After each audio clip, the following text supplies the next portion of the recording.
બોડેલી લાઈવમાં આપનું સ્વાગત છે। છોટાઉદેપુરના ટુંડવા ગામે એક ઝૂંપડું પડી ગયું અને ઝૂંપડાની સાથે લાકડું પડ્યું। લાકડું એક મહિલા છે 65 વર્ષની, એની ઉપર પડ્યું। ચંદલીબેન જીણિયાભાઈ ધાણુક મકાન પડી જવાની સાથે આ મહિલાનું પણ મોત નીપજ્યું છે ને સાથે એક ગાય છે, પાડેલી ગાય, તે પણ મરી ગઈ છે। આ બનાવ રાતે 3:30 વાગે બન્યો હતો, મળસ્કે 28 જૂનના મળસ્કે 3:30 વાગે।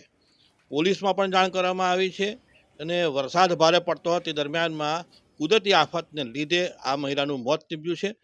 બનાવ અંગે ટુંડવા વાસ્કલી ફળિયાના ઢેબરિયાભાઈ ભુરસિંગભાઈ ધાણુકે, જેઓ મરનાર ચંદલીબેન છે તે એમના ભાભી થાય, દિયર થાય છે ઢેબરિયાભાઈ, તેઓએ આ ફરિયાદ નોંધાવી છે ઢેબરિયાભાઈએ। અને સવારે 9:30 વાગે આ જાહેરાત કરવામાં જ પોલીસને। એ પ્રમાણે એઓ ચંદલીબેન પોતાના કાચા ઘરમાં ઊંઘતા હતા તે વખતે મળસ્કે 3:30 વાગે ચાલુ વરસાદ હતો અને તે દરમિયાનમાં કાચું ઘર અચાનક જ જમીનદોસ્ત થઈ ગયું।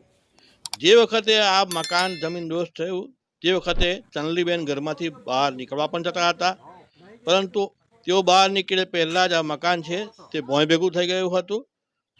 તેઓ બચવાનો પણ પ્રયાસ કર્યો એમ કહી શકાય, પણ બચી શક્યા ન હતા। તેઓ લાકડામાં દબાઈ ગયા હતા। પીઠના ભાગે તથા મોઢાના ભાગે તેઓને ગંભીર ઇજાઓ થઈ હતી અને એ ગંભીર ઇજાઓને પગલે ઘટના સ્થળ પર જ તેઓનું મોત નીપજ્યું હતું।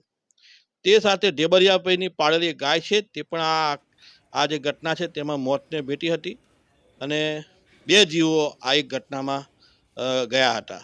બંનેના ઘટના સ્થળ પર જ મોત નીપજ્યા હતા। બનાવને પગલે સમગ્ર વિસ્તાર છે ટુંડવા સહિત સમગ્ર આદિ વિસ્તાર ચકચાર મચી ગઈ હતી અને લોકો પણ ત્યાં જોવા માટે દોડી ગયા હતા। શું નામ? મહેતાભાઈ કનુભાઈ, બરાબર, ટુંડવા ગામ। ચંદલીબેન એટલે વાવાઝોડામાં પેલું મકાન પડી ગયું એટલે એની અંદર દબાઈ ગઈ હતી, બરાબર। એટલે અમે બધા લોકો ભેગા થઈ રાત્રે એને 3 વાગે કાઢી બહાર, પણ એ મૃત્યુ પામી ગઈ।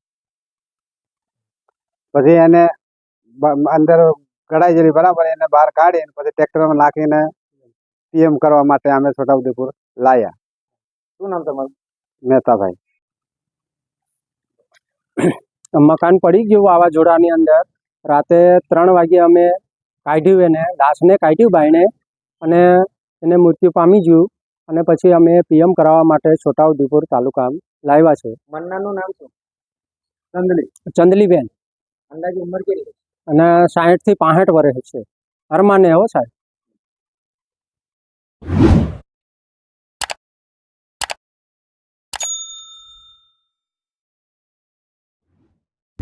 જો આપે બોલેલા યુટ્યુબ ચેનલ સબસ્ક્રાઈબ ન કરી હોય તો સબસ્ક્રાઈબ કરી બેલ આઇકન જરૂર દબાવશો।